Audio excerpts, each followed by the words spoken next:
आज सकाळी बोलत असताना आमदारांवर हल्ले आणि खालच्या दर्जाचं राजकारण हे भारतीय जनता पक्षाचे सरकार आल्यापासून हे सुरू झालेलं आहे असे मुक्ताफळ या संजय राजाराम राऊतनी उद्गारले.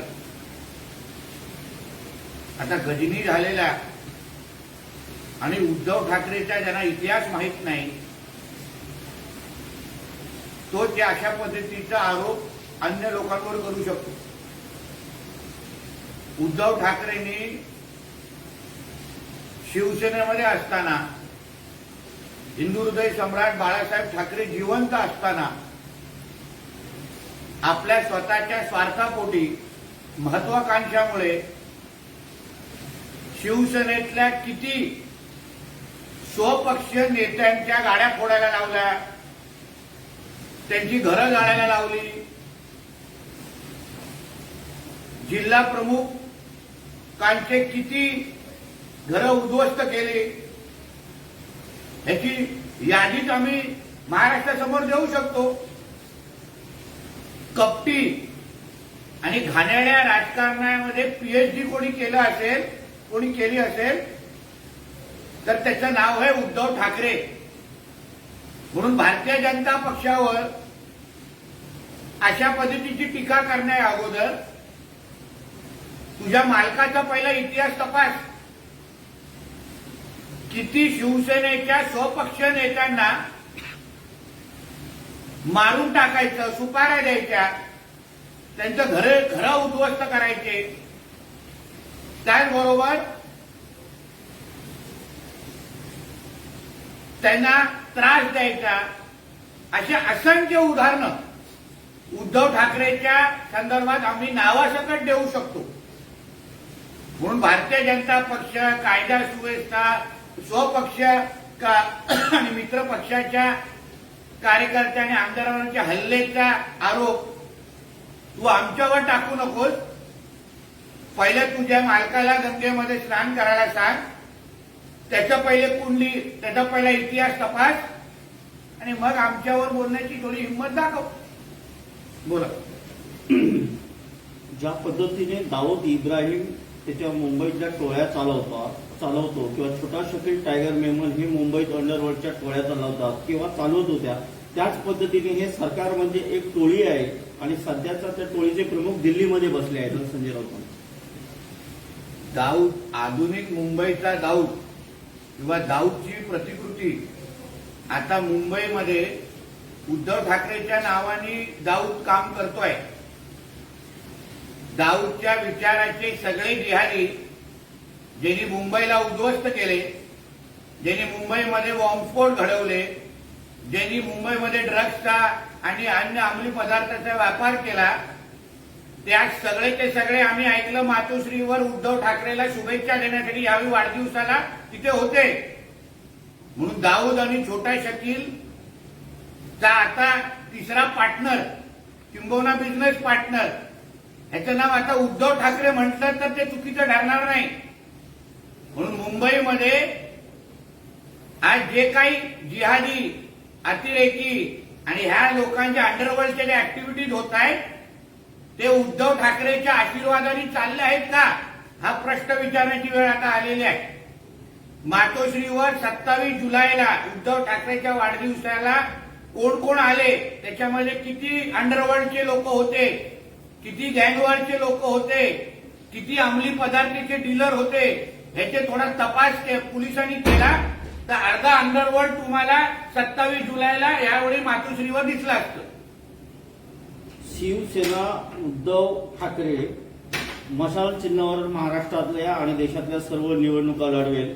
या मशाल चिन्हाने महाराष्ट्रातल्या भारतीय जनता पक्षाच्या खुर्चीला, लोकसभेला आग लावली असं संजय राऊत म्हणाले. जिहाद्यांच्या हातात मशाल चिन्ह देऊन, हिंदू द्वेषांच्या हातात मशाल चिन्ह देऊन आपल्या राष्ट्राच्या विरोधात आणि डॉक्टर बाबासाहेब आंबेडकरांच्या संविधानाच्या विरोधात असलेल्या लोकांच्या हातात मशाल चिन्ह देऊन आणि एका हातात मशाल आणि दुसऱ्या हातात पाकिस्तानचा झेंडा, अशा लोकांना घेऊन अगर त्यांनी भारतीय जनता पक्षाच्या विरोधात लढून अगर त्यांना वाटतं जिंकलं असेल तर राष्ट्राच्या विरोधात सर्वात मोठी गद्दारी आणि देशद्रोही हे उद्धव ठाकरेंनी केलेली आहे. उद्धव ठाकरेच्या प्रत्येक खासदाराच्या विजय मिरवणुकीमध्ये पाकिस्तानचा झेंडा फडकवत होता. आम्ही तर आता हल्ली ऐकलेलं आहे शिवबंधन हे आता हिरवं कलरचं बांधायला लागलेलं आहे उद्धव ठाकरे मातोश्रीवर. थोडा जरा फोटो तपासा हल्ली काळात. म्हणून स्वतःनी जसं ज्याचं हिरवकरण झालेलं आहे ना त्यांनी मशाल चिन्ह पहिलं कोणाच्या हातात दिलेलं आहे, दुसऱ्या हातात पाकिस्तानचा झेंडा आहे का, याही बद्दल थोडं संजय राजाराम राऊतनी उत्तर द्यावं. दिल्ली आणि गुजरातमधून महाराष्ट्राची सत्ता कंट्रोल केली जाते, विरोधी आणि सत्ताधारी आमदारांवर हल्ले होत आहेत, भाजप शासित राज्यात लोकशाही राहिलेली नाही असं संजय राऊत म्हणाले. भाजप शासित राज्यात अगर लोकशाही राहिली नसती तर हा तीनपाट अजूनपर्यंत जेलमध्ये असता. कारण ह्याच्यासारखा भ्रष्टाचारी आणि महिलांना छळ करणारा त्यांनी आता मनमोकळी पद्धतीने उद्या रोज सकाळी येऊन जसं मुक्ताफळ उधळतो ह्याला लोकशाही म्हणतात. टीका ऐकून घेण्याची क्षमता आमच्यामध्ये आहे, प्रतिउत्तर देण्याची क्षमता आमच्यामध्ये आहे, प्रत्येक प्रश्नाला उत्तर देण्याची हिंमत आमच्यामध्ये आहे आणि मैदानात उतरण्याची पण हिंमत आमच्याकडे आहे. म्हणून लोकशाही काय असते हे भारतीय जनता पक्षाच्या शासनामध्ये जाऊन विचार आणि आणीबाणी काय असते हे जरा काँग्रेसच्या शासित जाऊन विचार, स्वतःच्या राहुल गांधीला विचार. त्या लोकांनी आणीबाणी लावण्यामध्ये गांधी परिवाराने पीएचडी केलेली आहे, त्यांना जाऊन विचार आणीबाणी आणि काय असते. लाडकी बहीण योजनेवरून संजय राऊतांनी टीका केली आहे. लाडक्या बहिणीची फसवणूक आहे, 2 महिने निवडणुकीचे आहेत, त्यानंतर लाडक्या बहिणीला काही मिळणार नाही असं संजय राऊत म्हणाले. मग लाडकी बहीण योजना अगर फसवणूक असेल तर तुझ्या प्रत्येक उभाटाच्या सैनिकाला जाऊन सांग की लाडकी बहीण योजनेचा फायदा घेऊ नका. आज लाडकी बहीण योजनेच्या यादीमध्ये अर्धे उभाटाचे सैनिकांचे कुटुंब आहेत. मग त्यांना तुम्ही काय सांगत नाही की लाडकी बहीण योजनेचा फायदा घेऊ नका. एका बाजूने लाडकी बहीण योजना व टीका करायची आणि दुसऱ्या बाजूला ह्यांचेच कार्यकर्ते त्या योजनेचा लाभ घेत असताना दिसत आहेत. म्हणून लाडकी बहीण योजनाला बंद करण्याचा कार्यक्रम ह्या उभाटा आणि महाविकास आघाडी लोकांनी चालू ठेवलेला आहे. पण ही योजना प्रत्येक माता भगिनींपर्यंत आमचं सरकार पोहोचवणार आणि ही योजना ऑक्टोबरच्या नंतर पण अजून प्रभावी पद्धतीने आम्ही राबवणार. हे खुल्या डोळ्यांनी संजय राजाराम राऊत जेलमधून बघेल एवढं मी तुम्हाला सांगतो. राहुल गांधी सरकारवर हल्ला करत आहेत, मोदी शहानं सळो की पळो करून सोडलंय, त्यामुळे राहुल गांधी व आमच्यासारख्यांना कारवाईला सामोरं जावं लागतं असं संजय राऊतांचं म्हणणं आहे. बरोबर. जे हिंदू द्वेषी आहेत राहुल गांधी संसदेमध्ये बसून आमच्या देवी देवतांचा अपमान करतात, हिंदू समाजाला नावं ठेवतात आणि त्याच राहुल गांधीची लाल करण्याचं काम हा बाळासाहेबांचा स्वतःला सैनिक म्हणून करतो. आज हिंदू हृदय सम्राट बाळासाहेब ठाकरे असते आणि त्यांनी राहुल गांधीच्या संसदेमध्ये हिंदूंच्या बद्दल भाषण ऐकलं असतं तर राहुल गांधीला कानफडीत मारण्याचं काम आमच्या बाळासाहेब ठाकरे साहेबांनी केलं असतं. म्हणून पहिलं बाळासाहेबांच्या सैनिक म्हणायचं स्वतःला बंद कर आणि मगच राहुल गांधीचे गोडवे गा. विधानसभेसाठी आता भाजपचे हिंदुत्वाचे कार्ड अधिक तीव्र होणार असं संजय राऊत म्हणतात आणि येत्या काळात हिंदुत्वाच्या मुद्द्यावर राज्यात भाजप अधिक आक्रमक होणार. लव्ह जिहाद, लँड जिहाद, वोट जिहादच्या मुद्द्यावर भाजप अधिक आक्रमक होणार असं हो नक्की होणार. कारण का हिंदुत्व हे आमचा प्राण आहे. देशातला आणि प्रामुख्याने राज्यातला हिंदू ना अगर आम्ही आता या महाविकास आघाडीच्या वाल्यांकडून वाचवलं नाही तर महाविकास आघाडीचे लोक महाराष्ट्रातल्या हिंदूंना संपवण्याच्या तयारीमध्ये आहेत. नियोजन आखलेलं आहे. जसं लोकसभेमध्ये या जिहाद्यांनी आपली ताकद दाखवली आणि हिंदूंना त्रास देण्याचं आणि डिवाइड करायचं सुरू केलेलं आहे. तुम्ही धारावीची घटना ही खूप शिकून जाणारी आहे. ज्यांनी भूमी जिहाद, लँड जिहादच्या विरोधात ज्या विश्व हिंदू परिषदच्या कार्यकर्त्यांनी आवाज उचलला त्या कार्यकर्त्याला ठेचून मारण्याचं काम या जिहाद्यांनी केलं. तिकडचा खासदार उभाटाचा आहे आणि नुसतं हिंदू समाजावर दगड नाही मारले पण तिकडच्या पोलिसांवर पण हल्ले केले.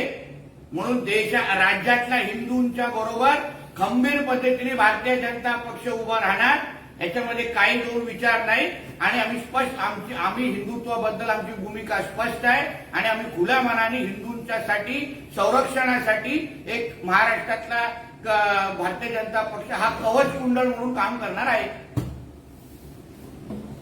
उद्धव ठाकरे यांनी बोलताना सांगितलं की आमचं हिंदुत्व आम्ही अजून सोडलेलं नाही, परंतु आमचं हिंदुत्व मुस्लिम समाजाने पण मान्य केलेलं आहे. एका तरी मुस्लिम समाजाच्या व्यक्तीला उद्धव ठाकरेला सांगून दे की त्याला गणपतीच्या आरती तो करण्यासाठी तो तयार आहे. एका तरी मंदिरामध्ये जाऊन मुसलमान समाजाच्या जिहाद्यांना बरोबर घेऊन उद्धव ठाकरेंनी महाआरती करून दाखवावी. मग मी मानतो की त्याला मानणारे मुसलमान समाजाने हिंदुत्व स्वीकारले. त्याला मानणारा जो मुसलमान समाज आहे त्याला मुळामध्ये डॉक्टर बाबासाहेब आंबेडकरांचं संविधानच मान्य नाही. ह्या लोकांना आपल्या देशात आपल्या राज्यात शरिया कायदा लागू करायचा आहे आणि त्याच दिशेने हे काम करतायत आणि बळी पडण्याचं काम या उद्धव ठाकरेंनी केलेलं आहे. म्हणून त्यांनी हिंदुत्वाबद्दल बोलणं सोडून द्यावं. आता इस्लाम आणि आता मस्जिदीमध्ये नमाज पढण्याचं सुरू करावं एवढा सल्ला मी उद्धव ठाकरेला देईन. राहुल गांधींचं भाषण आवडलं नाही म्हणून राहुल गांधी ईडीची कारवाईची शक्यता आहे. ईडी जर आली तर त्यांना चहा बिस्किट देईन असं राहुल गांधी यांनी म्हटलं. म्हणजे देशामध्ये भ्रष्टाचार करायचा, देशामध्ये पैशाची हेराफेरी करायची आणि त्याबद्दल अगर ईडी आणि या संस्थेने अगर तुम्हाला प्रश्न विचारलं तर मग अशा पद्धतीची भाषा करायची. ह्यापेक्षा गांधी कुटुंबियांनी लोकांना लुटण्याचं काम बंद करावं, भ्रष्टाचाराचं काम बंद करावं. अगर तुम्ही भ्रष्टाचार त्या दिवशी करणार नाही तुम्हाला ईडी सीबीआय बद्दल बोलण्याची गरज भासणार नाही. थँक्यू.